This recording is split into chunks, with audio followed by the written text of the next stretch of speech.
Ей, әкең ауы. Көтіңе күн түскенше ұйықтайсың ба деп көтіңе бір теуіп оятатын әкеңнің ауылда болғаны қандай жақсы, өзің қалада әй дейтін әже, қой дейтін қожа жоқ десеге қалжыңдаймын достар. Мен ондайлардың қатарынан емеспін. Шүкір, жұмыс істеп жатырмық.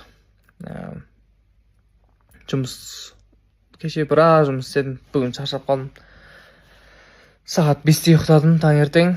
Бір нәрселерді пландадым. Оның барлығын бүгін айтамын сіздерге.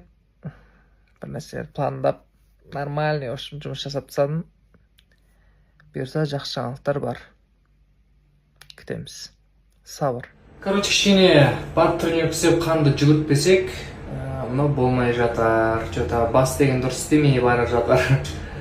Қанды айналдыру керек, барып миды жұмыс еткізу керек. Оның барлығы физикаға тікелей қатысы бар. Қанды айналдыру керек, короче. Ой-бой.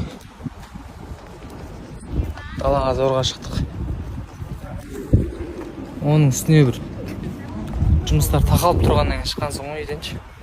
Тренировка істеп келіп, киімдерін барлығын жуып, тазалап, үйді тазалап, сонымен шығып бара жатырмын. Бүгін кездесулер бар, жүздесулер бар. Аңғай келсең шашты алып керек болып тұр. Офисқа келіп ойланып отырмын.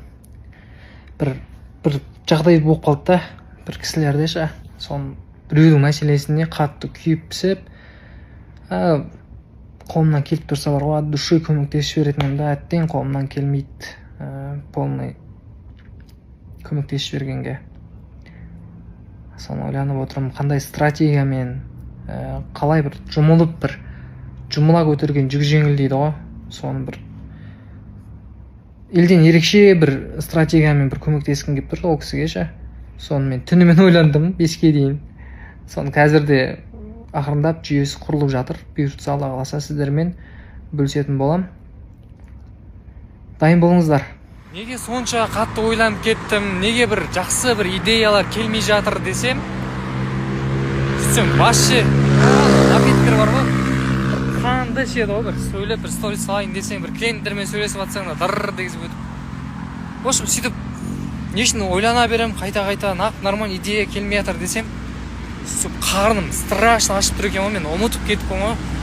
Қарнымнан кешірім сұрап тамақтануға баратырмын. Алматы, Мумбай. Адай қан түсіп біттім тағы да. Ана стористің берекесі кетті ғой, ё-моё. В общем, әңгіменің ашығы, мен таңнан бері ештеңе жемеппін, достар. Тренировка істедім, бүйттім, сөйттім, анаяқа жүрдім, үйді тазаладым, киімдерімді жудым, бірақ та офисқа келіп отырдым, ойландым, бүйттім, сөйттім, кеш батып кетті, бүгін кеш тұрғанның кесір сияқты осыша. Сонымен тамақ ішпеппін, вообще ішпеппін. Болмайды мынау, тамақтану керек.